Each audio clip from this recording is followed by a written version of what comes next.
Imagine a house so dark you can't see your own hands. Now add the sound of gunfire slamming through walls, the crack of rounds in tight hallways, and the terrible reality that your squad is stuck, wounded men, nowhere safe to move.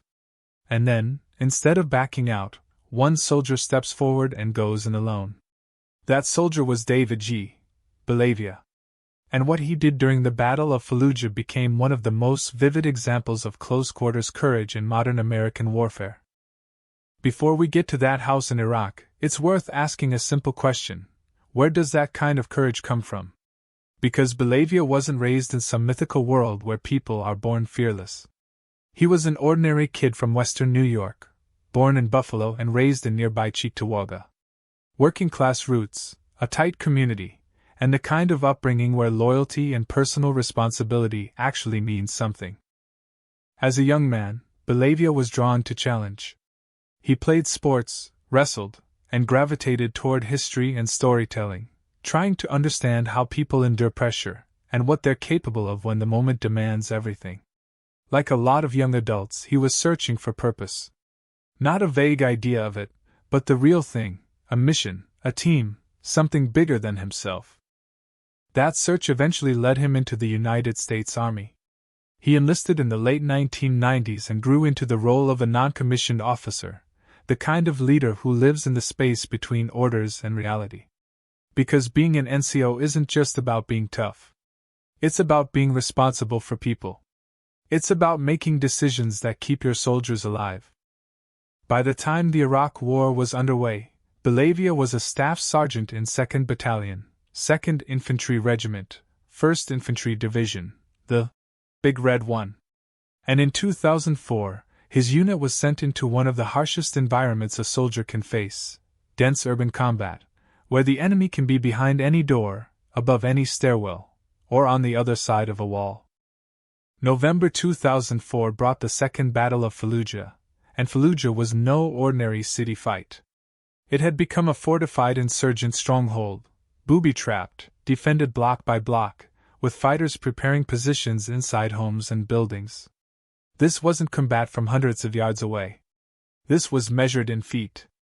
It was room to room, doorway to doorway, and sometimes hand to hand. On November 10th, Bellavia's squad was assigned to clear a cluster of buildings believed to be holding insurgents. And one particular house turned into a nightmare as soon as they committed to it. The moment they entered, they were hit with intense, coordinated fire from inside the structure. The enemy had set up positions throughout the building, firing through openings and even through walls. The squad took casualties. Movement became dangerous. And for the men inside, time started working against them. In situations like that, you can feel the trap tightening. If you stay pinned down, the enemy holds the initiative. More rounds come in. More people get wounded.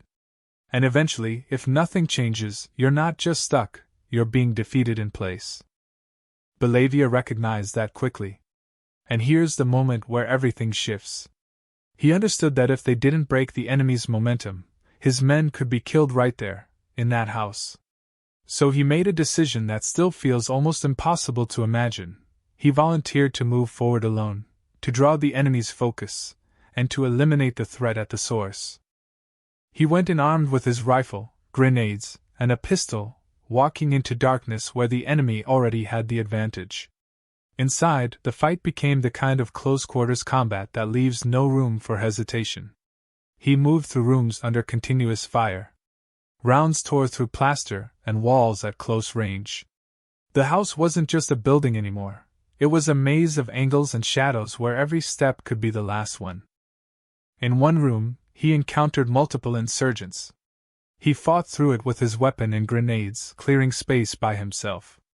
Elsewhere, he identified fighters trying to reposition, attempting to gain an angle that could have made the situation even worse for the squad.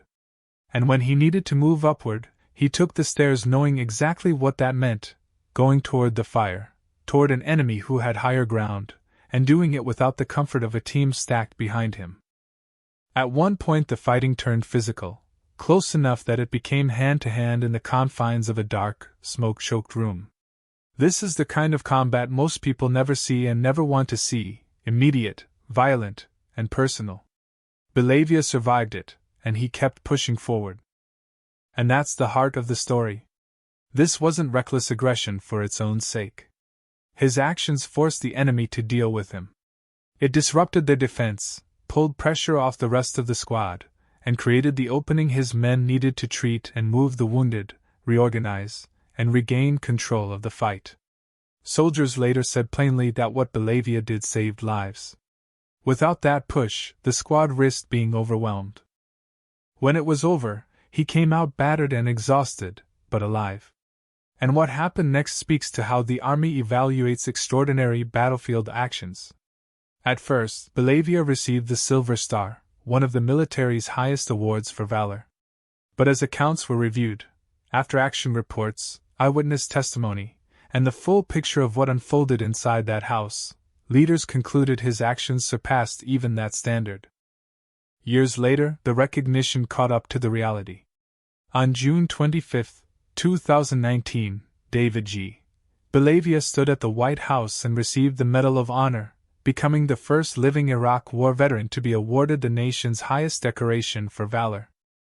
After the army, Bellavia didn't disappear into quiet anonymity. He became an author, a speaker, and an advocate for veterans, talking honestly about combat and the weight it leaves behind. And like many Medal of Honor recipients, he didn't treat the medal as a personal trophy. He has repeatedly redirected the focus to the men he served with, especially those who didn't make it home. It's easy to reduce stories like this to a headline: "Hero charges enemy." But Bellavia's story is really about leadership under pressure.